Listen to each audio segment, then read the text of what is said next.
Oiê! Você já ouviu falar em ameba comedora de cérebro? Ela é um protozoário de vida livre, encontrado geralmente em solo ou em locais de água doce, quente, como lagos e fontes de águas termais. A infecção pelo micro-organismo geralmente se dá quando a água contaminada entra pelo nariz da pessoa. Depois de estar dentro do organismo, o protozoário atinge o cérebro, causando uma doença conhecida como meningoencefalite amebiana primária, que na maioria dos casos ela é fatal. A boa notícia é que o problema é bem raro. Entre 2006 e 2016, 40 casos foram registrados nos Estados Unidos. Recentemente, mais um caso foi registrado por lá, mais precisamente no início de julho desse ano, 2020. Aqui no Brasil, não há registro recente da contaminação. A taxa de mortalidade dessa doença é de 97%. Porém, alguns tratamentos estão sendo estudados para reduzir os riscos de morte causada por esse protozoário. Meu nome é Aline Luna, eu sou professora de biologia e hoje nós vamos estudar as características gerais do reino protista e os protozoários. Bora lá comigo?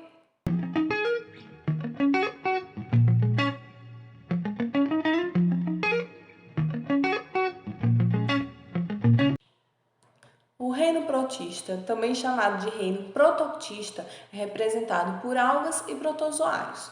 Hoje nós veremos com mais detalhes os protozoários e teremos uma outra aula sobre algas. Mas antes de ver protozoários, vamos ter uma visão geral das características dos reinos. Os indivíduos desse reino são eucariontes, ou seja, possuem um núcleo formado. Existem seres autótrofos que produzem seu próprio alimento, no caso de algumas algas, e seres heterótrofos que não possuem alimento, que dependem de outras substâncias para poder se alimentar, que é o caso dos protozoários, que são heterótrofos, e tem algumas algas que também são. E existem também os indivíduos mixotróficos. O que é isso, Aline? O que é isso?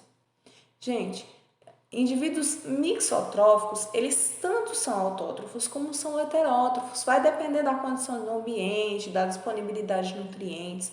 É o caso aí de umas algas chamadas euglenas, que elas tanto fazem fotossíntese como elas também fagocitam alguns nutrientes.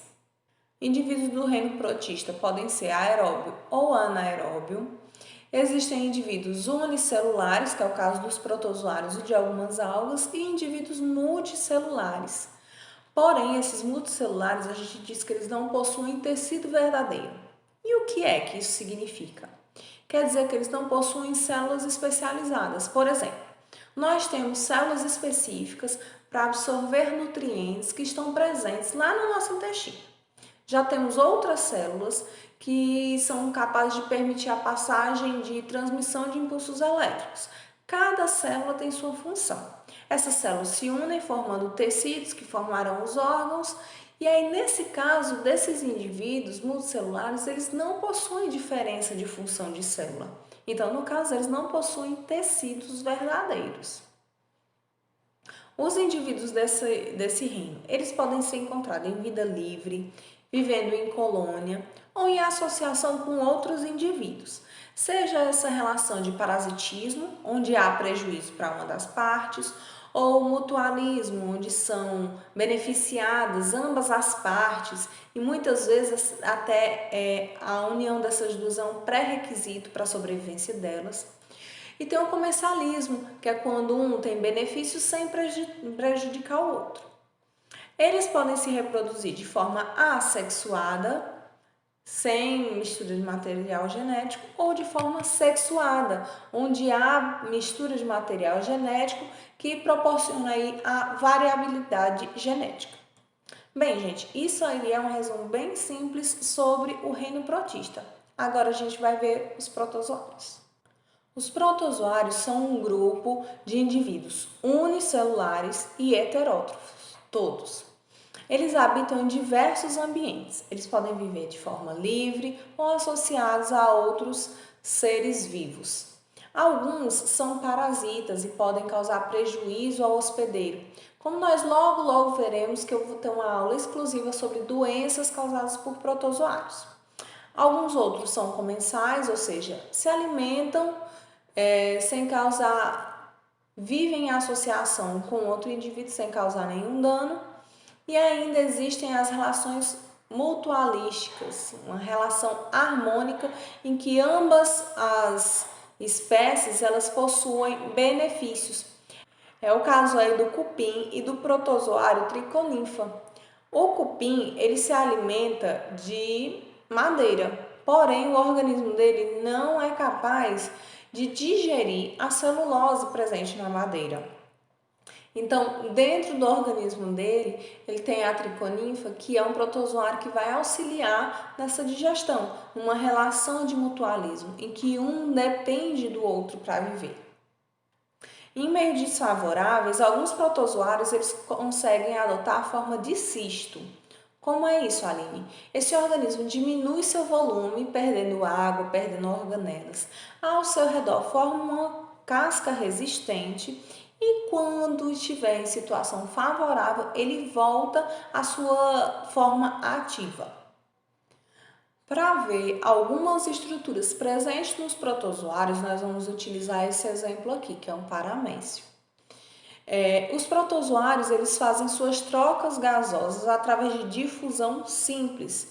O oxigênio entra e o gás carbônico sai do organismo através da membrana do indivíduo. Através dessa membrana também é liberada a amônia, que é um resíduo metabólico do organismo dos indivíduos. Estudos afirmam que os protozoários eles surgiram em ambiente marinho. E aí, com isso, na sua estrutura intracelular, ele possui uma quantidade de sal compatível à água do mar. Por conta disso, os protozoários que vivem em água doce, eles têm uma alta absorção de água, porque o seu meio interno é mais salino do que o externo. É só lembrar da aula de osmose, o sal puxa a água. Se você não está lembrado, volta aí na aula de transporte passivo do meu canal que você vai entender. Então, para evitar que a célula absorva tanta água ao ponto de explodir, existe aqui o vacúolo contrátil ou pulsátil, que vai levar a célula, vai levar água para fora da célula. À medida que ele se enche de água, o vacúolo contrai e libera a água no movimento que parece que ele está cuspindo a água. Vamos ver o vídeo a seguir?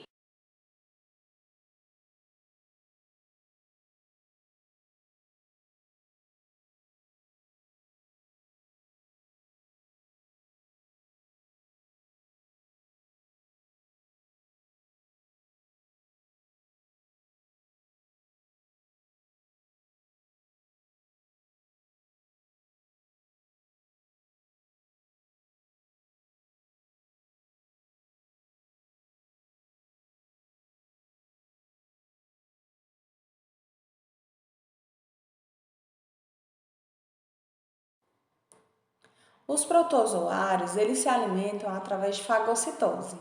As partículas entram por uma parte do seu organismo chamado citóstoma, que é uma espécie de boca, e aí é formado o fagossomo. Esse fagossomo se une aos lisossomos e aí essa substância é digerida. E os resíduos dessa digestão é liberada através do citoprócto, que é um orifício temporário que é utilizado só para a saída dos dejetos, né? Lembrando que esse processo de liberação de dejetos a gente chama de plasmocitose, tá? Então, fagocitose pelo citóstoma e a plasmocitose pelo citoprócto. A reprodução dos protozoários ela pode ser de duas formas, da forma assexuada e de forma sexuada. A forma assexuada acontece por divisão binária, onde uma célula vai dar origem a dois novos indivíduos geneticamente idênticos. Já a produção sexuada ela vai acontecer a partir da troca de material genético.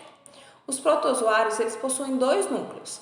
O macronúcleo, que é responsável por regular as atividades do micro-organismo, e o micronúcleo, que ele é responsável pela reprodução sexuada. Essa reprodução se dá através da conjugação. Os indivíduos ciliados, eles formam tipo uma ponte entre eles, onde eles poderão trocar esse material genético, proveniente da onde? Dos micronúcleos. É só a gente lembrar um pouquinho de reprodução das bactérias também. Os protozoários, eles são divididos em vários grupos, né? E aqui, a nível de ensino médio, nós vamos falar apenas de 6 desses grupos. Desses 6 grupos, os 4 primeiros, essa classificação é feita com base na forma de locomoção dos indivíduos.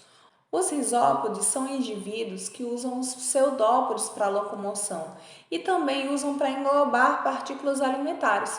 Um exemplo desse grupo são as amebas, que são indivíduos responsáveis pelo que nós chamamos de disenteria amebiana, doença causada pela ingestão de alimentos e água contaminados com cistos de ameba. Geralmente, os casos são assintomáticos ou os sintomas são bem leves. Já a bactéria citada no começo do vídeo, ela causa uma doença grave chamada meningoencefalite amebiana primária, que na maioria dos casos ela é fatal.